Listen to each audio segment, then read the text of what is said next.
Hello students. तो आज हम करने वाले हैं हमारा जो chapter units and measurements. Units and measurements.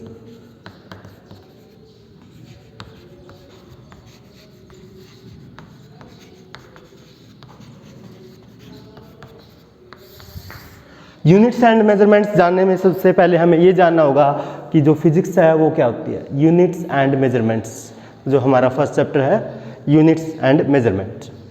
इसके जानने के लिए हमें सबसे पहले ये जानना होगा कि फिजिक्स क्या होती है। What is physics. तो फिजिक्स क्या है। फिजिक्स जो है नेचुरल फिनोमिना की स्टडी है। जो फिजिक्स वर्ड है, फिजिक्स वर्ड जो है वो डिराइव किया गया है फ्यूसिस वर्ड से। फ्यूसिस वर्ड का जो मीनिंग होता है, इसका मतलब होता है nature and natural things.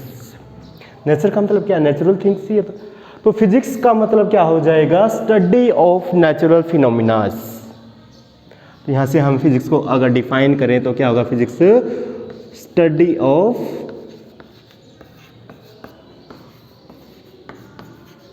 Natural phenomena. Natural phenomena की स्टडी ही होता है फिजिक्स। फिर फिजिक्स में हमें किस किस चीज़ की ज़रूरत पड़ती है ये हम देखेंगे। तो फिजिक्स जो है यहाँ पर आ जाएंगी। जो एक फिजिक्स के अंदर हम मेजरमेंट करते हैं नॉर्मली, और physics involves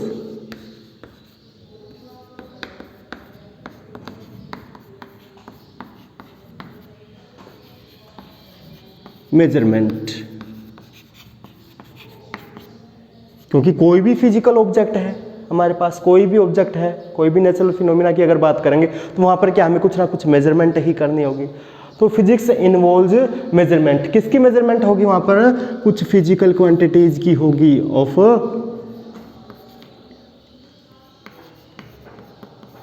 physical quantities. Physics involves measurement of physical quantities.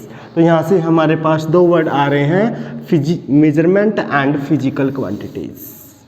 Measurement and physical quantities, तो इनका जानना बहुत जरूरी होगा। तो हम यहाँ पर देखेंगे what is physical quantity and what is measurement. ठीक है, तो पहले तो हम फिजिकल क्वांटिटीज ही देखेंगे। Physical quantities. The quantities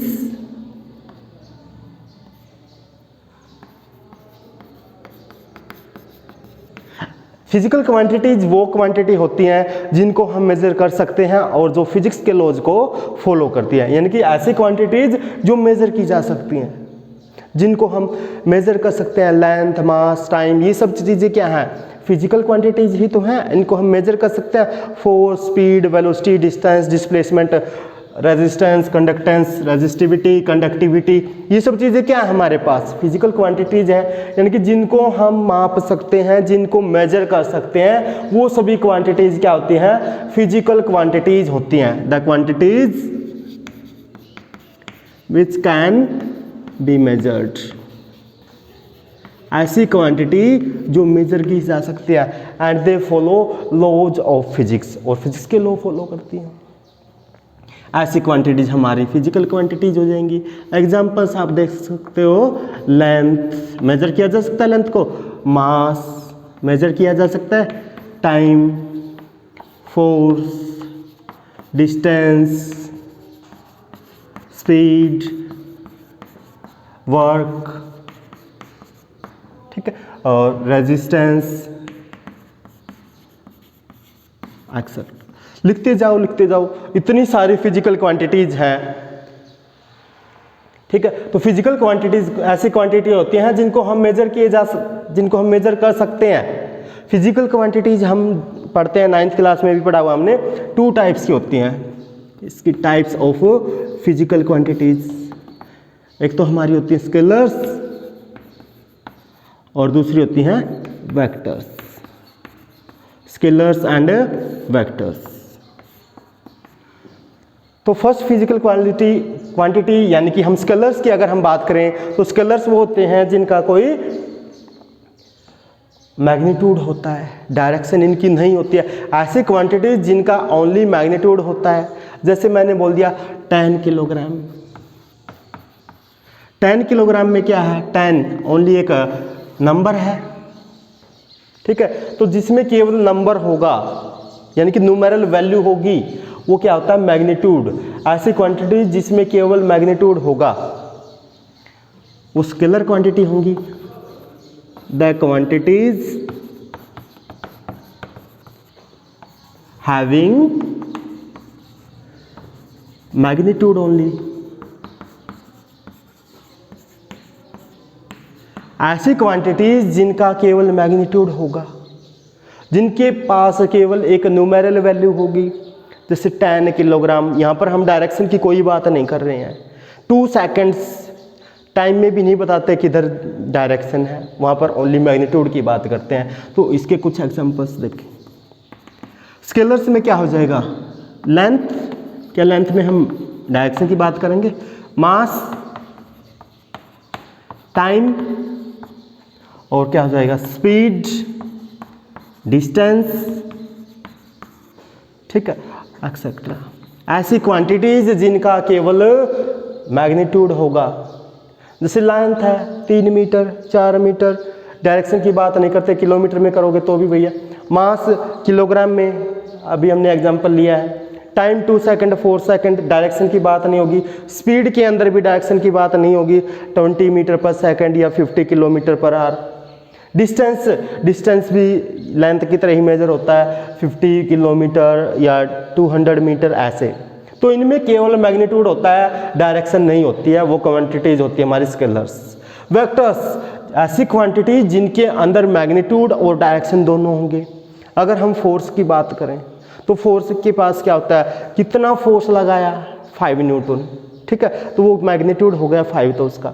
और डायरेक्शन भी फोर्स इधर लगा रहे हैं, इधर लगा रहे हैं, नीचे की तरफ लगा रहे हैं, ऊपर की तरफ लगा रहे हैं, तो उसमें हमें साथ साथ डायरेक्शन भी बतानी होती है। तो वेक्टर्स क्या हैं, द क्वांटिटीज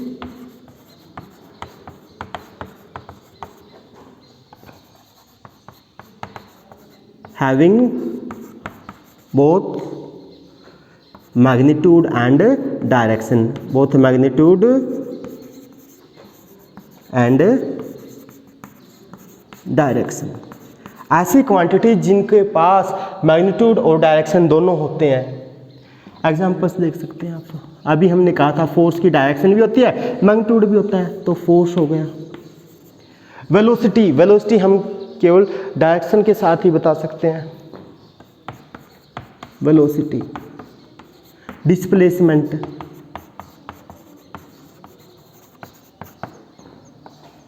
तो ऐसी क्वांटिटीज जिनमें हम डायरेक्शन और मैग्नीट्यूड दोनों बताएंगे वो हमारी होती हैं वेक्टर क्वांटिटीज।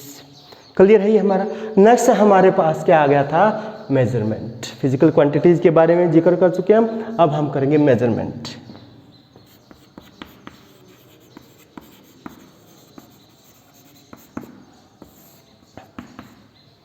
अगर मैं इस बोर्ड की मेजरमेंट करने लगूं तो क्या होगा, मैं ऐसे मेजर करूंगा कि ये 2 मीटर्स है, 3 मीटर्स है या 4 मीटर्स है, ठीक है। तो जितनी भी लेंथ होगी मैं उसको क्या कह रहा हूँ, 4 इंटू सम मीटर्स, यानी कि 4 मीटर कह रहा हूँ मैं, तो क्या हो जाएगा 4 इंटू मीटर्स ही तो है, यानी कि मैं उसकी किसी स्टैंडर्ड यूनिट से कंपैरिजन कर रहा हूँ। भाई मैंने कहा इस जो बोर्ड की लेंथ है वो क्या है, 4 मीटर, तो मीटर तो क्या है, एक यूनिट हो गई, कोई स्टैंडर्ड यूनिट है, और 4 यानी कि इस मीटर का 4 टाइम्स हो गया। तो मेजरमेंट क्या हो गया, कंपैरिजन। मेजरमेंट नॉर्मली क्या होता है, कंपैरिजन विद स्टैंडर्ड यूनिट। तो मेजरमेंट को हम करेंगे comparison of a physical quantity with some standard unit.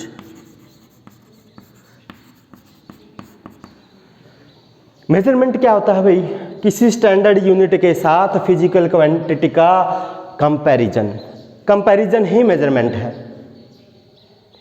अब यहाँ पर हम बात कर रहे थे यूनिट की। ये यूनिट क्या होता है, इसको भी डिफाइन करते हैं।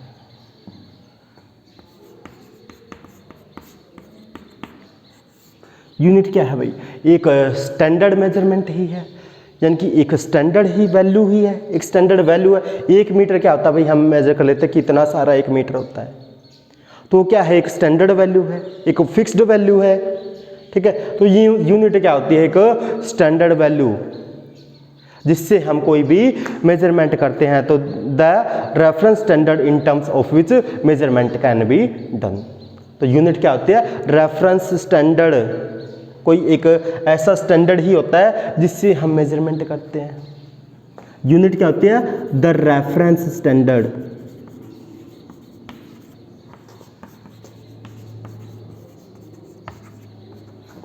which is used for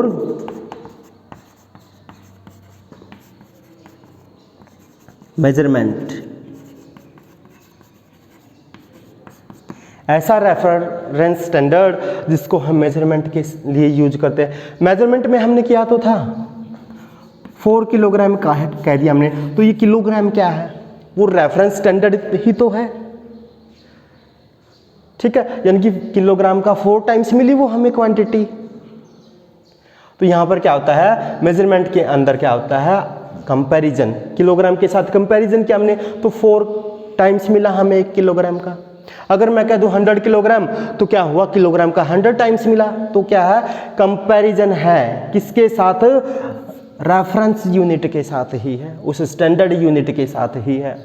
और ये रेफरेंस यूनिट क्या होती है, जो कि मेजरमेंट के लिए यूज होती है। ये हमारा क्लियर है। फिर देखते हैं हम कुछ यूनिट्स देखते हैं, डिफरेंट यूनिट्स। मेजरमेंट के लिए कुछ यूनिट्स यूज होती हैं, कुछ सिस्टम्स तैयार किए गए हैं, सिस्टम्स ऑफ यूनिट्स।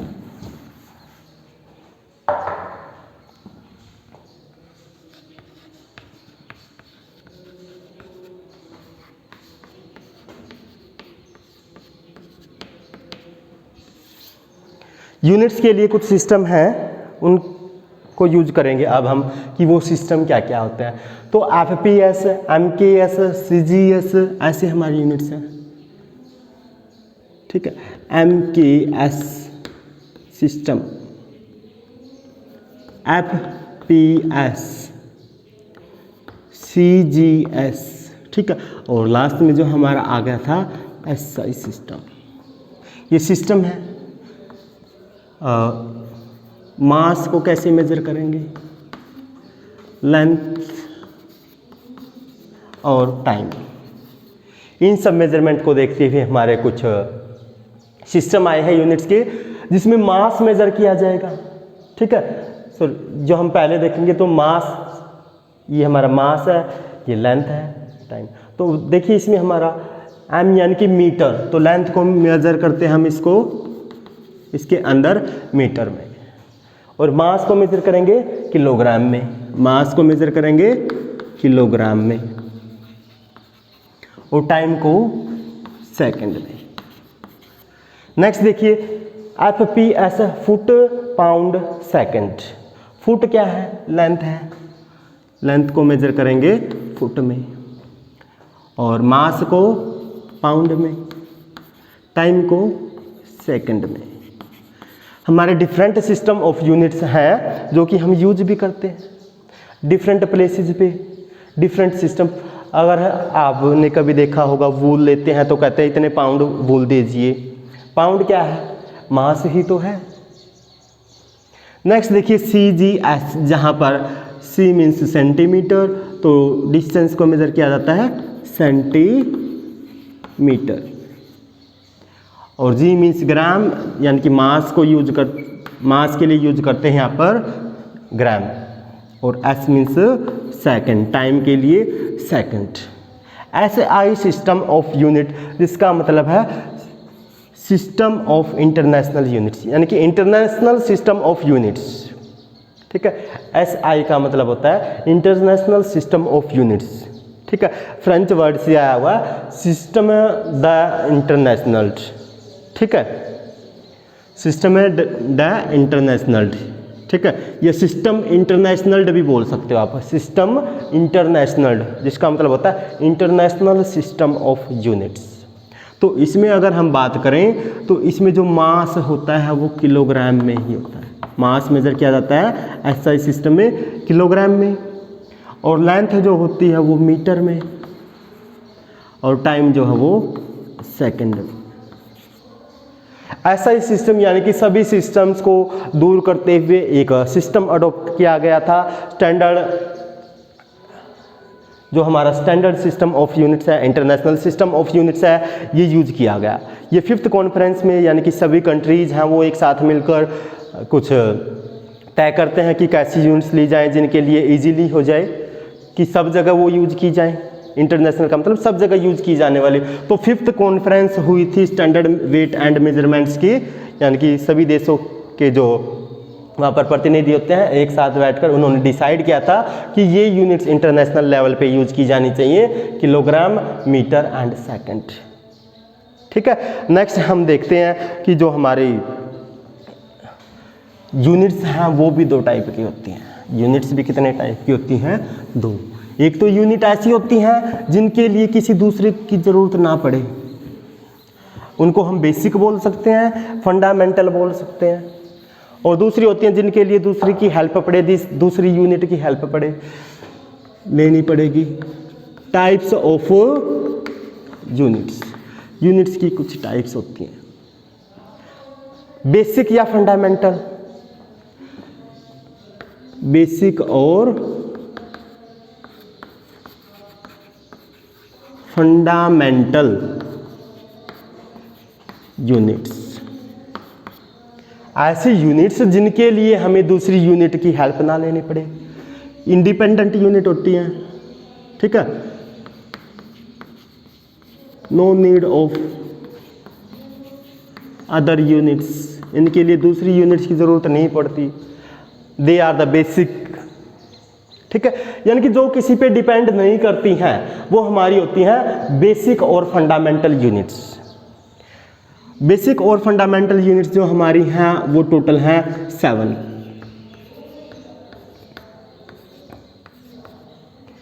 जैसे लेंथ है, लेंथ के लिए हमें किसी दूसरे की हेल्प नहीं लेनी पड़ेगी। लेंथ, मास, ये फिजिकल क्वांटिटीज दे रहा हूं मैं, कुछ फिजिकल क्वांटिटीज, टाइम, ठीक है, लेंथ हो गया, मास हो गया, टाइम हो गया, ठीक है। उसके साथ हम ले सकते हैं current, electric current, current intensity लिख रहा हूं मैं, ठीक है, या करंट की इंटेंसिटी किस में मेजर करेंगे। नेक्स्ट हमारा है कि जो चमक है, हम ब्राइटनेस देखते हैं, उसको किस में मेजर करें। इन सब चीज़ों से तो नहीं कर सकते, यानी कि उसके लिए भी एक यूनिट यूज करनी पड़ेगी हमें, ठीक है। और करंट की यानी कि जो हमारी चमक है उसके लिए हम यूज करते हैं लुमिनस इंटेंसिटी। फिर जो कोई भी सब्सटेंस है उसको हम कैसे मेजर करते हैं, केमिस्ट्री में एक बहुत बार यूज करते हैं मोल वर्ड। मोल क्या यूज होता है? Amount of substance, amount of substance, ठीक है। फिर हमारे पास टेम्परेचर रहता है, टेम्परेचर भी मेजर किया जाना चाहिए, ठीक है। तो यहाँ पर जो है एब्सोल्यूट टेम्परेचर की ही यूनिट होती है टेम्परेचर। टेम्परेचर को नॉर्मली हम डिग्री सेल्सियस में मेजर करते हैं, लेकिन यहाँ पर एब्सोल्यूट टेम्परेचर यानी कि केल्विन में मेजर करते हैं। अगर हम इनकी यूनिट्स देखें, यूनिट्स, SI यूनिट्स, लेंथ को मेजर करेंगे हम मीटर में, डिनोट करेंगे M से, ये इनके सिंबल हैं। मास किलोग्राम, सिंबल होगा इसका kg। टाइम सेकंड, सिंबल होगा स्मॉल s।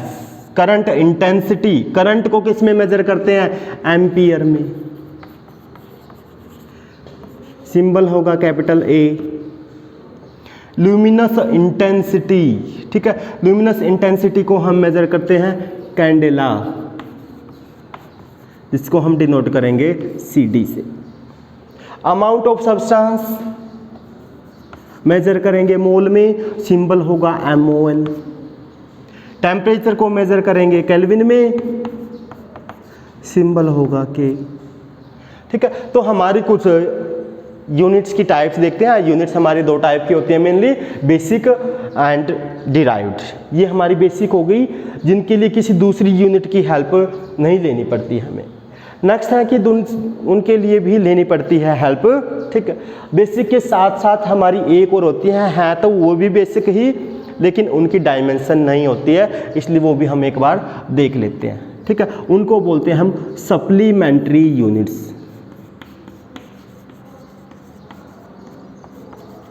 सप्लीमेंट्री यूनिट्स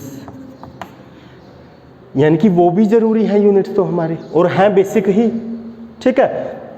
तो सप्लीमेंट्री यूनिट्स देखें, लेकिन उनकी कोई भी हम देखेंगे डायमेंशन नहीं होते हैं, इसलिए उनको अलग किया गया। डायमेंशन लेस जो यूनिट्स हैं वो हम देखेंगे, ठीक है। तो वहाँ पर जो हमारी दो ही हैं वो फिजिकल क्वांटिटीज हैं, plane angle and solid angle. Solid angle, plane angle क्या होता है, सॉलिड एंगल क्या होता है, अब हम यही जानने वाले हैं। नॉर्मली हम देखते हैं कोई भी सर्कल है, ठीक है, तो यहाँ सेंटर से, ठीक है, ये जो एंगल होगा सर्कल में जो बना हुआ एंगल है, ठीक है, ये एंगल होता है हमारा प्लेन एंगल। ये दो साइड के बीच में बनने वाला जो एंगल है ये क्या होता है हमारा प्लेन एंगल। अब इस प्लेन एंगल की हम मेजरमेंट इजीली निकाल सकते हैं। मान लीजिए ये हमारे पास डिस्टेंस है r, यानी कि सर्कल की रेडियस है r, और ये वाली जो आर्क, इतनी आर्क बन गई, ये है l।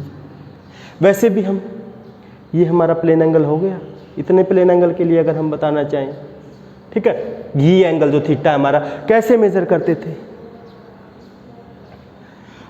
Arc by radius. Theta हमारा क्या होता था भाई, आर्क बाई रेडियस, आप छोटी क्लासों में भी यूज कर सके।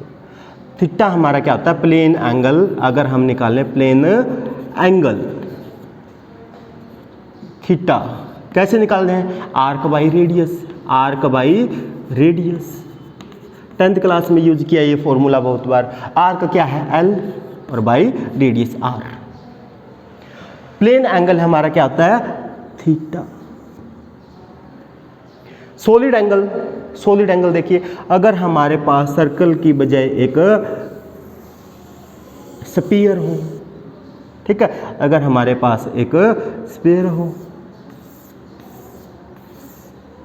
ठीक है, अगर हमारे पास एक स्फीयर हो, सर्कल नहीं है अभी, हमारे पास है स्फीयर,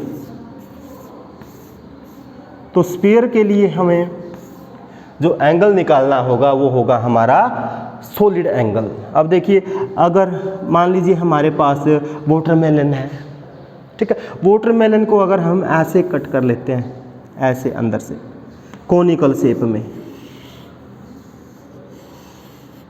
ऐसे कट कर लेते हैं ना उसको, बिल्कुल, ठीक है, तो ये जो वाला एंगल, इधर जो एंगल बनेगा हमारा, ये होता है सॉलिड एंगल। भाई अगर हम स्फीयर से एक कोनिकल शेप निकाल लें तो यहाँ पर जो एंगल बनेगा ये हमारा कैसा एंगल होगा, सॉलिड एंगल। और सॉलिड एंगल को हम इस साइन से डिनोट करते हैं,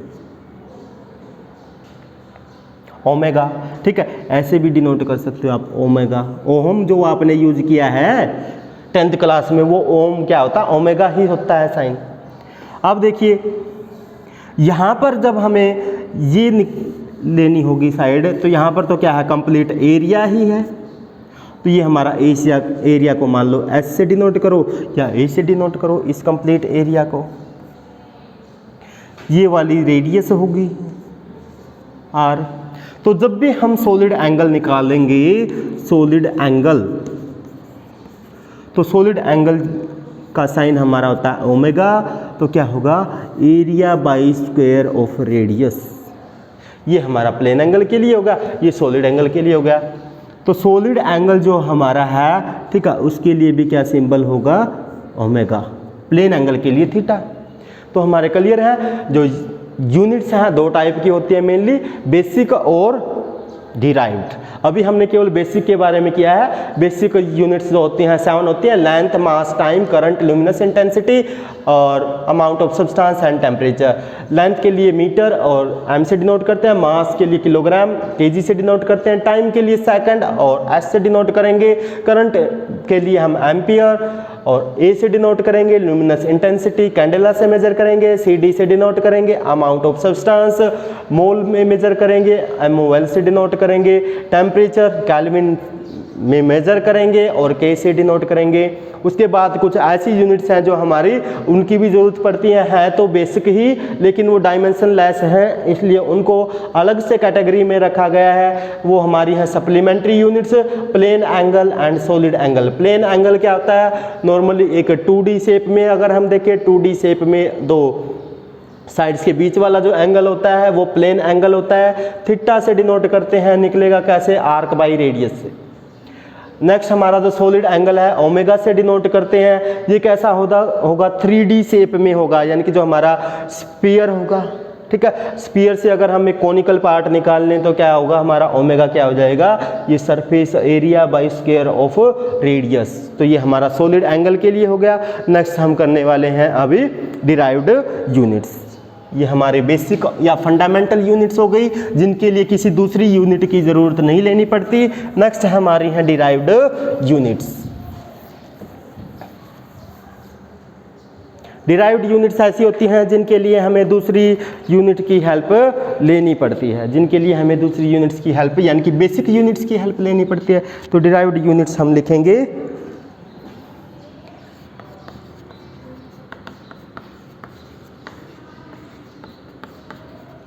derived units. The units which are dependent, जो कि डिपेंडेंट हैं, जो डिपेंड होती हैं किस पे? On basic units. ऐसी यूनिट्स जो बेसिक यूनिट्स पे डिपेंड करती है, यानी कि डिपेंडेंट है हम कह सकते हैं नॉर्मली। इसके लिए अगर हम देखें बहुत सारी हैं, जितनी सारी लिखना चाहो लिख सकते हो आप, ठीक है। जैसे हमारे क्या होगी, स्पीड के लिए फिजिकल क्वांटिटी देख लें, उसके लिए यूनिट लिखेंगे, ठीक है, सिंबल लिखेंगे, यूनिट हमें ऐसा ही यूज करनी है। तो अगर हमारा फिजिकल यूनिट ले लें, फिजिकल क्वांटिटी हमारी स्पीड को के लिए किस किस चीज़ की ज़रूरत पड़ती है? लेंथ और टाइम की, यानी कि डिस्टेंस और टाइम की ज़रूरत पड़ती है। तो कैसी हो गई भाई? डिराइव्ड तो हो गई, ठीक है। तो जिसके लिए हमें बेसिक यूनिट्स की ज़रूरत पड़ेगी वो हो जाएगी हमारी डिराइव्ड। तो ये फिजिकल क्वांटिटी कैसी होगी? Derived physical quantity. और इसके लिए जो ऐसा यूनिट होगी स्पीड के लिए होता है मीटर पर सेकंड, ठीक है, मीटर पर सेकंड, ठीक है। मीटर पर सेकंड को ऐसे लिखते हैं, सिंबल हो गया इसका। नेक्स्ट हम ले सकते हैं स्पीड हो गया, वेलोसिटी भी ऐसे ही होता है। एक्सेलरेशन, एक्सेलरेशन क्या होता है? मीटर पर सेकंड स्क्वायर। लिखते कैसे? मीटर पर सेकंड स्क्वायर। फोर्स को लिख सकते हो आप, फोर्स क्या होता है भाई? न्यूटन में मेजर किया जाएगा। मास और एक्सेलरेशन की जरूरत पड़ती है ना फोर्स के लिए, तो ये भी कैसी क्वांटिटी है? हमारी डिराइव्ड क्वांटिटी है। उसके लिए यूनिट्स भी कैसी होंगी? डिराइव्ड ही होंगी। तो न्यूटन क्या होगा? हम कैपिटल N से लिखते हैं। वर्क के लिए फोर्स और डिस्प्लेसमेंट दोनों की जरूरत पड़ती है, और SI यूनिट होती है इसकी जूल, कैपिटल J से डिनोट करेंगे। एनर्जी के लिए भी सेम ही है, ठीक है। इस तरीके से आप कितनी भी लिखते चले जाएं, सभी जो हमारी होंगी वो क्या होंगी? Derived units. Only 7 physical quantities को छोड़कर, जो हमने देखा था, जो बेसिक क्वांटिटी थी हमारी 7, उनको छोड़कर और सप्लीमेंट्री यूनिट्स को छोड़कर बाकी सभी जितनी भी यूनिट्स यूज करेंगे वो क्या हो जाएंगी? हमारी डिराइव्ड यूनिट्स। जितने भी आपको ध्यान आते रहें लिखते रहो। रेजिस्टेंस, कैपेसिटेंस, ठीक है, रेजिस्टेंस, ठीक है। रेजिस्टेंस को किस में मेजर करते हैं? ओम में। सिंबल क्या होता है? ओमेगा। प्रेशर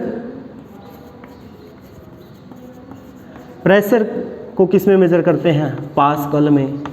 सिंबल क्या होता है? PA। इस तरीके से आप जितनी चाहे डिराइव्ड यूनिट्स लिख सकते हैं। क्लियर है? नेक्स्ट हम देखेंगे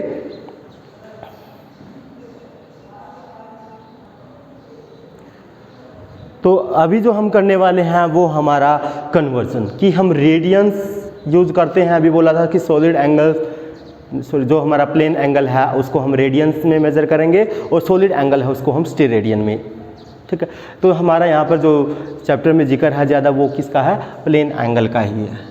प्लेन एंगल की अगर हम बात करें, प्लेन एंगल को हम मेज़र करते हैं, ठीक है, डिनोट करते हैं थीटा से और मेज़र करते हैं इसको रेडियंस में।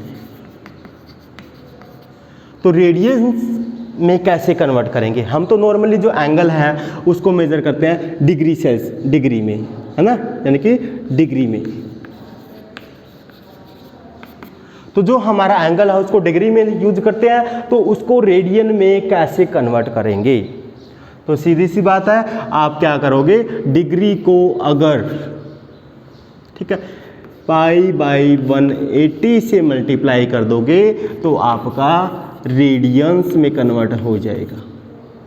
अगर डिग्री को कितने से मल्टीप्लाई कर दोगे? π/180। क्लियर है? 2π/1 360 लिख सकते हैं। अरे भाई, जो हमारा होता है इधर देखें हम, ठीक है, इस कंप्लीट के लिए कितना होगा? 2π, और डिग्री कितना हो जाएगा? 360।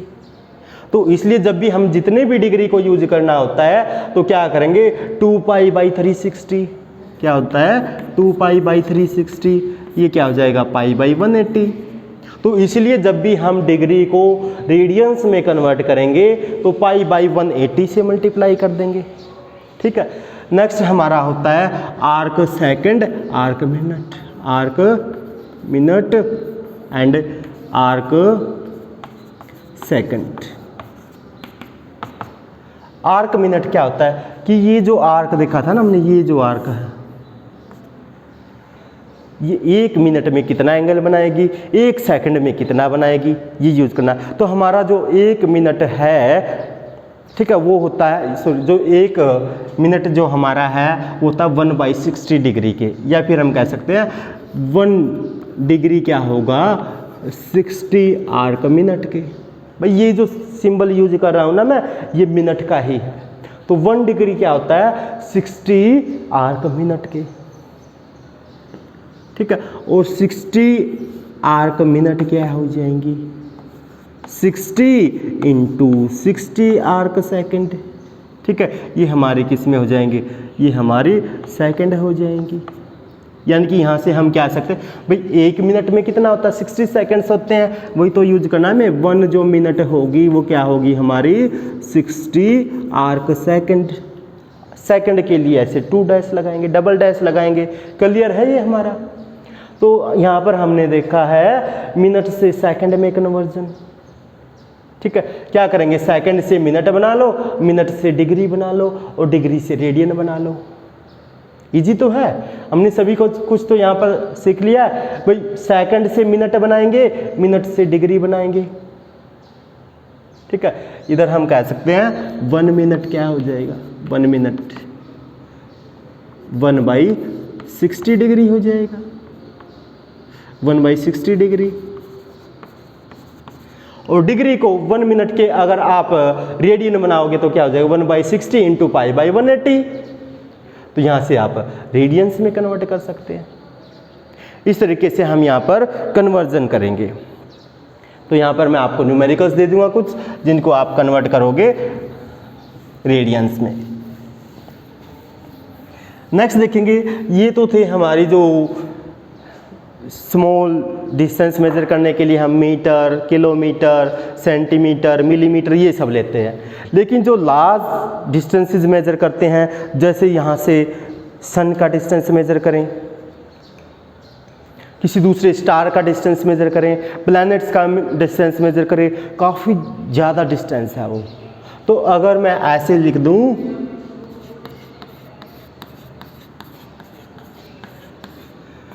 इतने सारे जीरोज बड़े डिस्टेंस हो तो होंगे ना। क्या आप इसको रीड कर पाएंगे? नहीं यूज कर पाएंगे, रीड नहीं कर पाएंगे, बहुत ज़्यादा जीरोज है। ठीक है, तो इसलिए क्या है, इस चीज़ को इजी बनाने के लिए जो है लार्ज यूनिट्स हैं जो डिस्टेंस की, वो तैयार की गई। तो लार्ज जो यूनिट्स है हमारी एस्ट्रोनॉमिकल यूनिट, एस्ट्रोनॉमिकल यूनिट और light year, parsec, light astronomical unit को AU से डिनोट करते हैं, लाइट ईयर को LY से, पारसेक को PC से। ठीक है, तो यहाँ पर जो हमारी है लार्ज डिस्टेंस को मेजर करने के लिए कुछ यूनिट तैयार की गई। तो सबसे पहला जो हमारा है एस्ट्रोनॉमिकल यूनिट। एस्ट्रोनॉमिकल जो यूनिट होती है वो होती है अर्थ और सन के सेंटर के बीच का डिस्टेंस। ये हमारी अर्थ है, इधर सन है।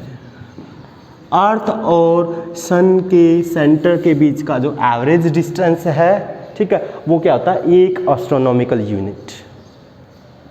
यहां से हम कह सकते हैं एस्ट्रोनॉमिकल यूनिट क्या होता है, it is average distance between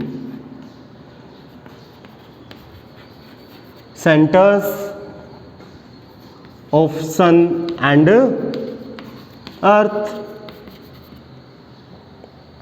और अगर हम एस्ट्रोनॉमिकल यूनिट की वैल्यू रखेंगे तो होते हैं 1.496 इंटू 10⁻⁻11। वन एस्ट्रोनॉमिकल यूनिट जो होती है 1.496 इंटू 10⁻⁻11 मीटर्स। ठीक है, तो जो हमारा एस्ट्रोनॉमिकल यूनिट है उसकी जो वैल्यू लिखते हैं हम 1.496 इंटू 10⁻11 मीटर, यानी कि हम लार्जर डिस्टेंस इससे मेजर कर सकते हैं। 10⁻11 यानी कि हमारे क्या होगा, 1 के बाद 11 जीरोज। अगर इसको हम वैसे रीड आउट करते 1 के बाद 11 जीरोज तो मुश्किल हो जाता, तो उसको ईजी करने के लिए ही, उस रीडिंग को ईजी करने के लिए ही क्या यूज हुआ है, लार्जर यूनिट्स यानी कि एस्ट्रोनॉमिकल यूनिट। नेक्स्ट है लाइट ईयर। जो लाइट ईयर होता है वो क्या होता है, distance travelled by light, distance travelled by light in 1 year. ठीक, लाइट एक ईयर में जितना डिस्टेंस हमें पता है, लाइट 1 सेकंड में कितना करती है, 3 लाख किलोमीटर। ठीक है, तो फिर क्या है, हम 1 ईयर में टोटल सेकंड से बना लेंगे और उसको 3 लाख से मल्टीप्लाई कर देंगे, तो हमारा जो वैल्यू आ जाएगी 1 लाइट के लिए 9.46 इंटू 10⁻15 मीटर। 1 लाइट ईयर जो होता है वो कितना होता है हमारा, 9.46 इंटू 10⁻15 मीटर। नेक्स्ट हमारा है पारसेक। पारसेक क्या होता है, एक आर्क सेकंड जिसकी लेंथ एक एस्ट्रोनॉमिकल यूनिट हो। ऐसी आर्क, भाई ये ले लीजिए कोई सर्कल, ठीक है, यहाँ पर एक आर्क है जिसकी लेंथ है 1 light year, sorry 1 astronomical unit. Length 1 astronomical unit तो बहुत बड़ी होती है। और ये आर्क क्या बना रही है, 1 आर्क सेकंड का एंगल सबटेंड कर रही है। 1 एस्ट्रोनॉमिकल यूनिट आर्क, जब एक आर्क सेकंड, ठीक है, एक आर्क सेकंड जो एंगल बना रही होगी तो वो डिस्टेंस किससे मेजर हो जाएगा, पारसेक में। It is the distance at which an arc of length 1 astronomical unit subtends an angle of 1 arc second। क्या होता है, it is the distance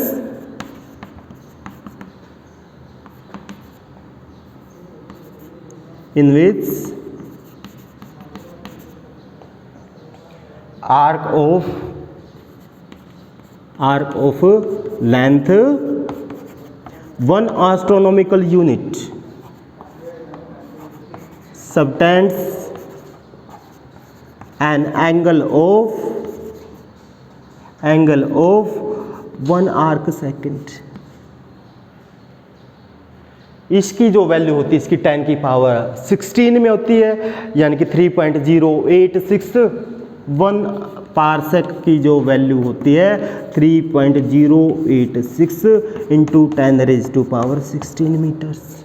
तो यहाँ से आप कंपैरिजन देख सकते हैं, एस्ट्रोनॉमिकल यूनिट्स जो है 10 की रेज 11 और लाइट ईयर 10 की 15, पारसेक 10 की 16। तो हमारे जो 1 पारसेक जो पारसेक है वो बड़ी है किससे, लाइट ईयर से, और लाइट ईयर बड़ा है हमारा एस्ट्रोनॉमिकल यूनिट से। यहाँ पर हम इनमें कंपैरिजन भी देख सकते हैं।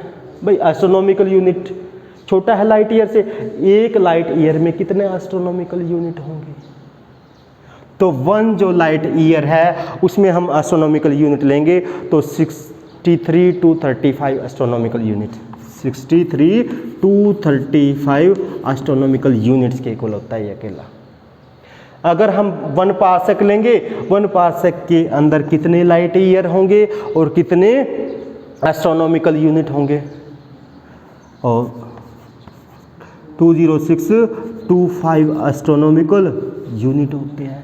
लाइट ईयर अगर हम 2062 और 65 होता है हमारा, क्या हो जाएगा 265 एस्ट्रोनॉमिकल यूनिट, इतने के इक्वल होता है। अब इतने एस्ट्रोनॉमिकल यूनिट कितने लाइट ईयर के इक्वल होता है, भाई लाइट ईयर अगर हम देखें तो 3 पॉइंट समथिंग होता है, यानी कि 3.262 लाइट ईयर के इक्वल होता है।